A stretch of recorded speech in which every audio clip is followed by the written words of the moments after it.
Hey, welcome back to another episode of the Zero Excuses podcast. My name is Kenyon. Appreciate you guys taking time out of your schedules to join me here for a few minutes, listen to me talk about something that is very important to me today. And this is a second part in a 4-part series that I am doing for the month of August here on attitude. And I am covering 4 attitudes and beliefs that held me back for a long time. Attitudes and beliefs that I have re-engineered and have kind of flipped them around to benefit me instead of hold me back. So that's what we're doing here in this little 4-part series. As always, I'd like to remind you guys of a couple things before we get into the meat of today's show. And first is, don't forget to head over to iTunes and leave us a rating and review. And while you're there, don't forget to also share this with a friend, family member, or coworker, someone who you think will get benefit out of the tools, topics, and messages that we're sharing here on the show.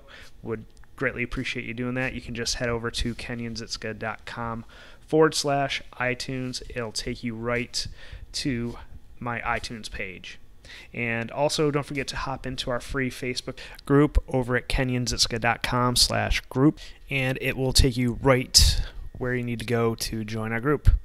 All right, enough on that. So let's get into today's topic, and the attitude that I wanted to discuss with you guys today is the average attitude. Now, this is something that plagued me for a long time, and for those of you who may know me a little bit better than just beyond the podcast here, know me a little bit on personal life, might surprise you to hear that.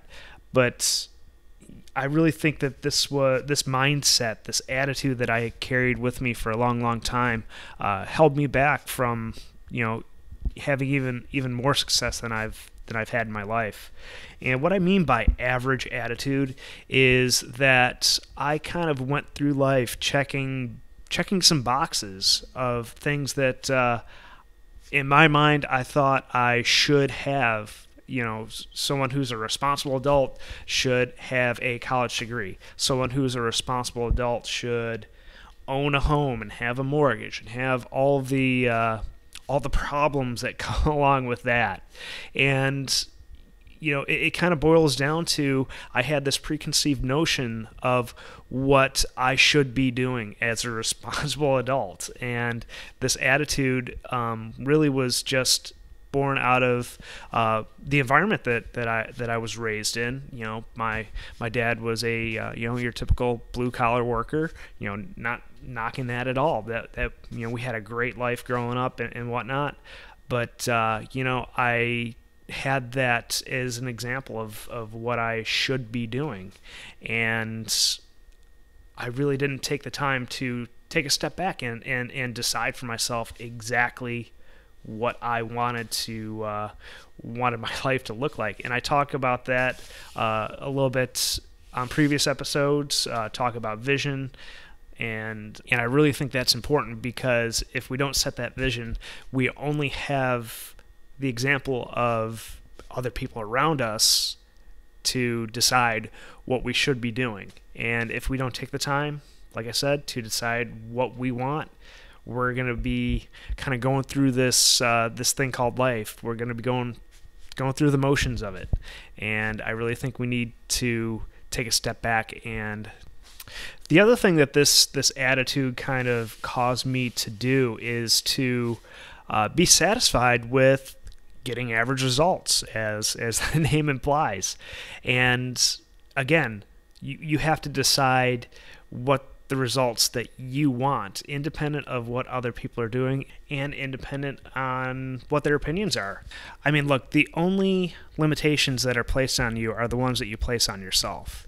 And if you let other people's opinions affect what your limitations are, you're kind of giving your power away to those other people. And if you're surrounded by people who are getting average results in their lives, that you should expect their opinions to reflect those type of results. So that's why it's important that you need to kind of decide independently of those people's opinions what you want to get out of life. And that's not a knock on those people either. I'm sure there's a lot of people who are completely happy with those type of results, and they have actually decided that this is the life for me. But if you're listening to a podcast like this, maybe you want a little different results, and that's okay. You just need to surround yourself with people of similar mindset who are trying to do similar things as you and I, and who want to do things just a little bit differently. So that's what I have for you guys today.